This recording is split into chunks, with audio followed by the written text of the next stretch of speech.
Salut tout le monde, c'est Magic Expliqué, j'espère que vous allez bien. Alors aujourd'hui on se retrouve pour une nouvelle vidéo, ce sera pas un tour. Désormais, comme vous avez pu le constater, les vidéos sortent le mercredi et le samedi. Et donc les vidéos du mercredi seront plus destinées aux manipulations de cartes qu'au tour. Donc que ce soit des coupes ou des fausses coupes, des mélanges ou des faux mélanges, ou même des manipulations ayant pour seul but un effet de style. Bref, aujourd'hui on va apprendre une fausse coupe, donc j'espère vraiment qu'elle va vous plaire. Vous allez voir, elle est très efficace, elle perd le spectateur même si celui-ci essaye de rester concentré sur le jeu.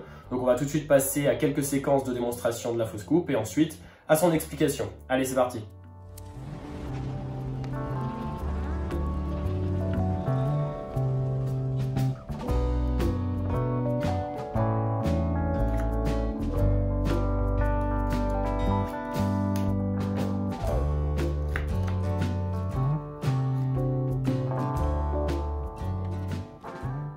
Alors, pour les explications de cette manipulation, vous allez voir, c'est pas du tout compliqué. Finalement, il vous suffit de maîtriser qu'une seule chose, qui est la coupe simple. Donc, on va très rapidement la revoir. J'ai mon paquet en position de donne, donc c'est dans ma main gauche, car moi je suis droitier. Bien sûr, c'est dans la main droite pour les gauchers. Ensuite, on va venir avec notre pouce et notre majeur de la main opposée, pincer le paquet dans les extrémités donc intérieures du jeu, comme ceci. Et on va se servir de notre index pour venir donc couper le jeu, le scinder en deux parties. Alors comment on récupère cette partie supérieure? On vient avec notre pouce et notre index, donc le caler entre notre pouce et notre index afin de pincer l'angle supérieur du jeu, de telle sorte à ce que quand on relâche, il tombe naturellement, là encore une fois, en position de donne. Ok, donc une fois que vous savez faire cette coupe simple, on va voir juste une autre manière de récupérer le jeu supérieur. Donc de la même manière, on coupe, et cette fois-ci, on va venir avec notre index, qu'on va positionner à peu près au milieu de la tranche du paquet supérieur. Et on va venir faire pivoter à l'aide de nos deux index jusqu'à ce qu'on puisse lâcher, là encore une fois, de telle sorte à ce que le jeu tombe naturellement en position de donne. Voilà, et une fois qu'on sait faire ça, on sait faire à peu près 50% de la manipulation. Alors, pour la manipulation en elle-même, vous allez voir, elle est vraiment pas compliquée. De la même manière, on vient récupérer avec notre pouce et notre majeur le paquet. Comme cette fois-ci, on va le couper deux fois, bien la première coupe, on essaye de faire à peu près un tiers du paquet. Donc de couper à peu près un tiers du jeu seulement, sinon c'est pas grave si on n'est pas très précis. Ensuite, on vient récupérer ce paquet à l'aide de notre index, comme je viens de le montrer tout à l'heure. On fait pivoter et on récupère en position de donne. Dans la foulée, on vient recouper le jeu, donc cette fois-ci deux moitiés à peu près. C'est très important que ce soit rapide et que ça s'enchaîne. Donc une fois qu'on est dans cette position, on vient avec le paquet, donc dans ma main gauche actuellement, donc en position de donne, qu'on va venir tout simplement caler entre notre pouce et notre annulaire. Donc en fait de la manière suivante, je viens le caler entre mon pouce et mon annulaire, toujours dans les extrémités, c'est très important. Comme ça, on est dans cette position. Là encore une fois, assurez-vous que vous êtes à l'aise et qu'aucune carte ne tombe.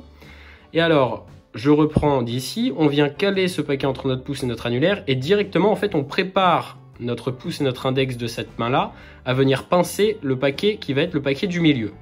Donc je vous montre, je les dégage dans un premier temps, comme ça je récupère avec mon pouce et mon annulaire et directement après, je viens pincer dans l'angle le paquet du milieu. Qui là aussi donc tombe en position de donne naturellement. Et ensuite on n'a plus qu'à fermer, c'est-à-dire avec mon index, je refais la même manipulation, je viens pivoter ma main gauche et je prends mon index afin de faire pivoter ce paquet-là et qu'il tombe donc naturellement en position de donne. Et ensuite, donc dans la prolongation du mouvement, je continue de faire tourner mon poignet à droite afin de refermer le paquet de cette manière-là, qui est beaucoup plus jolie que de tout simplement reposer le dernier paquet comme ceci. Donc je vous le refais une dernière fois. On vient avec notre pouce et notre majeur, on coupe un tiers du jeu, on le récupère dans un premier temps avec l'index, on fait pivoter, on le récupère, directement après on coupe. Et c'est là où il faut vraiment enchaîner de manière fluide et naturelle. On vient caler ce troisième paquet entre notre pouce et notre annulaire, comme ceci. Et directement après, on récupère le paquet du milieu en le pinçant entre notre pouce et notre index, comme ceci. Ensuite, on récupère le paquet supérieur en le faisant pivoter avec notre index.